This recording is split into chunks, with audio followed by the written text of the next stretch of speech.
Channel को subscribe, like और share करें। नोटिफिकेशन पाने के लिए बेल आइकन। अभी आप जो है भारत की राजधानी दिल्ली के पहाड़गंज क्षेत्र में है और आपने प्रेस वार्ता का आयोजन किया। इसके मुख्य उद्देश्य क्या है? हाँ, इसके मुख्य उद्देश्य है कि पूरे भारत के जो 15 करोड़ हमारा भोई समाज है, कहा कच्छप है, इनको शेड्यूल ट्राइब की सुविधा मिलना चाहिए। कौन कौन से लोग यहाँ पर पदाधिकारी यहाँ पर आए? हाँ, यहाँ जो है अखिल भारतीय भोई समाज सेवा संघ के जो राष्ट्रीय सचिव है गजानन सातोटे, ये राष्ट्रीय कार्याध्यक्ष है हमारे राष्ट्रीय महासचिव है हमारे जो आज के कार्यक्रम के आयोजक हैं उन्होंने बताया कि विभिन्न क्षेत्रों में आपको विभिन्न प्रजातियों में गिना जाता है, कहीं शेड्यूल ट्राइब कहा जाता है तो कहीं अदर बैकवर्ड कास्ट है। तो आपकी क्या मांगे हैं कि आपको किसी एक कास्ट दे दी जाए और उससे जो है जाना जाए? टोटल भारत देश में सब नागरिक की ओर से एक समान कायदा जो करना चाहते हैं, उसी के अंदर से समान कायदा की ओर से जो हर राज्य में हमें कहाँ पे शेड्यूल कास्ट है, कहाँ पे शेड्यूल ट्राइब है और कहाँ पे ओबीसी है, कई राज्यों में तो हम एकदम ओपन में हैं। हमारा यही कहना है कि सब हमारी भोई जात, सब बिरादरी के अंदर में, चाहे निषाद हो, कश्यप हो या कहार हो, कोई भी होने दो, तो सब भोई समान आते हैं। तो सब भोई जाति को सभी देश में एक ही साथ में एसटी या एससी, हमारी तो मांग है कि 1 सितंबर 1950 से जो अमेंडमेंट मध्य प्रदेश में नागपुर से किया गया था, तो उसका अभी तक अमेंडमेंट सितंबर 1950 से हुआ नहीं है। तो हमारी शेड्यूल ट्राइब की जो मांग है कि जो पंडित जवाहरलाल नेहरू से लेके 1963 से हमने जो निवेदन दे चुके हैं, वो निवेदन की ओर से कि 26 नवंबर 1963 तक, मतलब 1963 में से लेके तो लास्ट का जो हमने किया है 1996, जो अभी तक करस्पॉन्डेंस किया है कि सभी देश में हमें एसटी की जो सहूलत है वो मिलना चाहिए। हाँ, तो हमें यदि शेड्यूल ट्राइब की सुविधा मिलती है ऑल इंडिया में तो हमारे प्रॉब्लम सॉल्व हो जाते हैं। क्यों मांग कर रहे हैं आप शेड्यूल कास्ट की?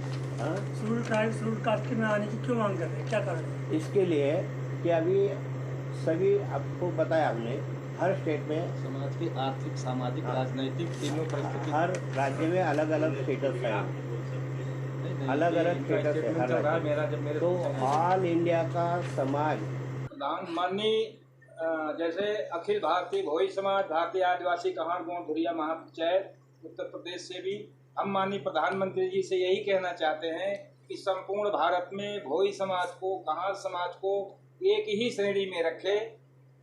सरकार से हमारी यही अपील। आरक्षण 1976 में भी पास हुआ है लेकिन उसको भी लागू नहीं किया। अभी 2015 में भी बात हुई है, उसको भी लागू नहीं किया। आरक्षण जो है मिला हुआ है मान्यवर, लेकिन उसमें जो है सिर्फ उपजातियां रह गई हैं। उपजातियां परिभाषित करनी है, इसके लिए उनका अपना जब आरक्षण था महोदय, तो उन्होंने अपना आरक्षण 72 घंटे में पास किया। जब हमारा आरक्षण 72 साल तक उस पर चिंता नहीं करी उन्होंने, क्योंकि हमारे समाज की अगर आप स्थिति देखेंगे, आर्थिक, सामाजिक, राजनैतिक तीनों परिस्थिति में स्थिति जो है दलित से भी बदतर है।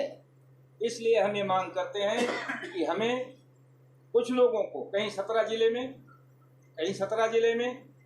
एसटी में, बाकी एससी में, कहीं अति पिछड़े में। मेरा सरकार से ये बार बार कहना है, बार बार मांग है कि हम जो है 2022 दिसंबर तक शांति से हम अपनी बात सरकार से कह रहे हैं। 22 के बाद हम जन आंदोलन के लिए वो हमारी मजबूरी होगी। इसलिए हमको आपस में न बांटें, हमें आपस में न बिखेरें।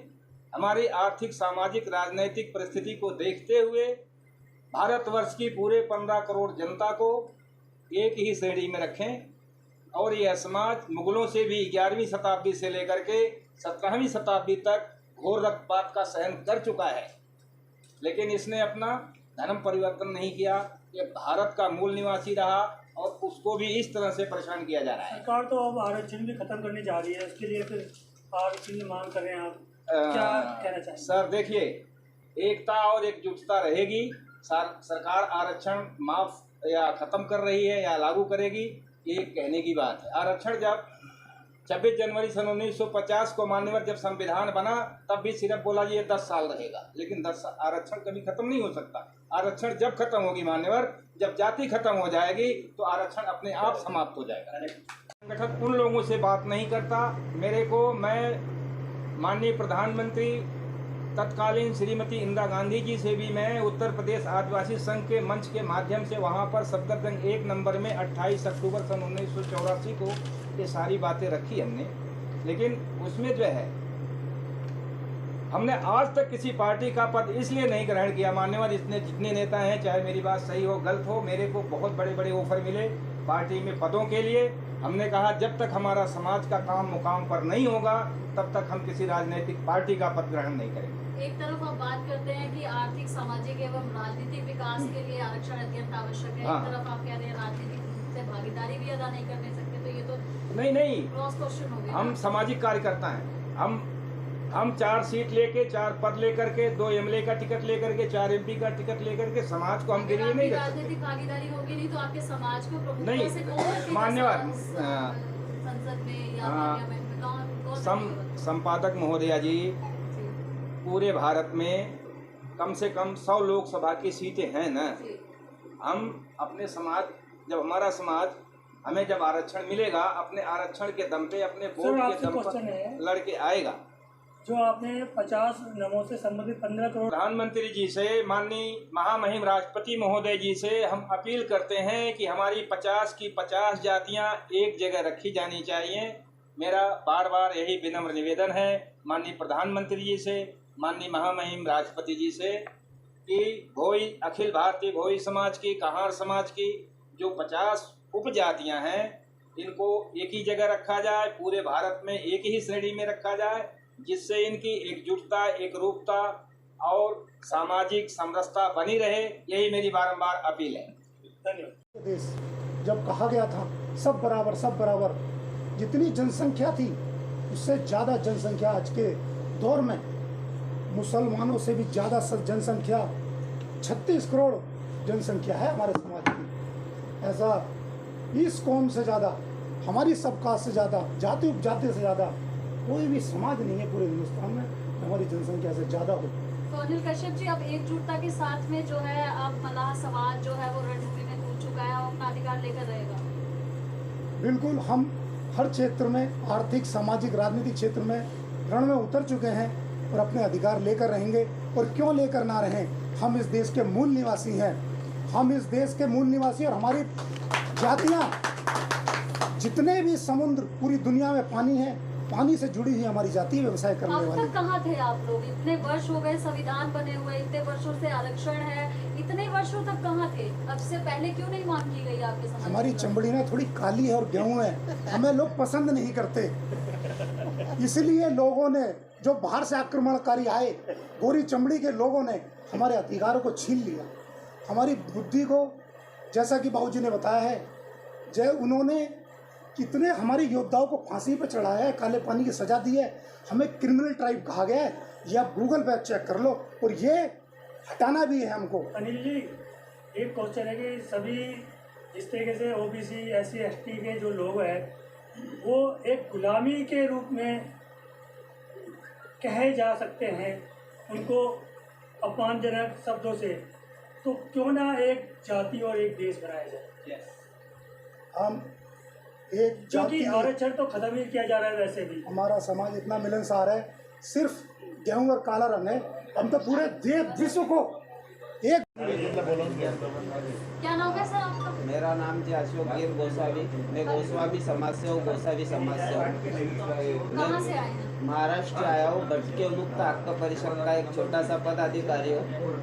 आपके यहाँ के जो आयोजक हैं इनके संदर्भ में क्या कहना चाहेंगे आप? तो ये जो भोई समाज के लोग जो ये आरक्षण के लिए आए हैं, भोई समाज जो अपना आरक्षण मांगने के लिए आए हैं, तो भोई समाज के साथ साथ खाली भोई समाज ही नहीं, भटकी जाति जमाती, आज 53 तो 52 भटकी जाति जमाती है अपने देश में, और 53-52 भटकी जाती है। जिस तरह से भोई समाज को बांट के रखा है ना, इसी तरह से गोसावी, भोई, वड्डर, वैदू, जोशी, तिरमली, गोंदली, ऐसे अनेक प्रकार की जाति, सभी जातियों को बांट के रखा है। इन जातियों के मुद्दे ऐसे कि जैसे सर ने बोला कि आप संगठन के माध्यम से समाज को क्या देना चाहते हैं, तो हम समाज को यही देना चाहते हैं कि समाज में जो पढ़े लिखे सीखे लोग हैं जब तक के ये जागरूक नहीं होगा तब तक के समाज जागरूक नहीं होने वाला है। धन्यवाद सर। तो- आप बताइए कहाँ से आए हैं, क्या नाम है आपका? मैं जयपुर से आया हूँ हाँ और समाज के लिए वही हुआ कि हमारे समाज की कोई सुनता ही नहीं। हमने कितने ज्ञापन दिए, कितनी अपीलें करी, और जो भी हमारे समाज का प्रतिनिधि एमएलए एमपी बनते गया वो समाज को सिर्फ आश्वासन देके गया कि मैं समाज की बात को पार्लियामेंट में रखूंगा, लेकिन आज तक समाज का किसी ने भला नहीं करा। जी मैं तो सभी सांसदों से यही निवेदन करूंगा कि माननीय प्रधानमंत्री महोदय से हमारे समाज की अपील करें और कहा समाज को जल्द से जल्द आरक्षण दिलाएं। जी धन्यवाद सर। आप क्या नाम है आपका, कहाँ से आए हैं, महाराष्ट्र आ गया जो क्या कहना चाहते हैं कल के बताया कार्यक्रम? ना, जो अभी सबने बताया उसको हमारा सब लोगों का मेरा अनुमोदन है कि जिन्होंने जो कुछ बताया वो सही है, बताया है वो। कि हमारा अपील ये है पीएमसीबी कि जो अभी 50 कास्ट बोला ना, ऐसा सुनो मैडम, सांबार, महार, मालूम है ना, ये आदिवासी कैसे संपूर्ण ऑल ओवर इंडिया में एक ही है ना, एक तो एससी या एसटी, वैसा पूरा जो इंडिया में वही है जिसमें 50 जाते हैं उनको एक कास्ट में डालो ना, खाली एक कास्ट। वो नहीं तो जैसा पहले इन्होंने बताया, अभी जो कल आने वाले हैं आयोग के और पहले भी आए कांग्रेस के गवर्नमेंट ने किया था रेड्डी साहब का, उन्होंने तो 3rd शेड्यूल किया था। जी धन्यवाद सर। मेरा नाम चंद्रकांत राजेश दुब्बा, कहाँ से आए हैं, औरंगाबाद महाराष्ट्र से। क्या कहना चाहते हैं कल के कार्यक्रम को? बस अभी तीसरी पीढ़ी से हम संघर्ष कर रहे हैं। हाँ अब चौथी पीढ़ी आ रही तो हमारा कुछ भी जी इवन तो हम मुंडे जी जब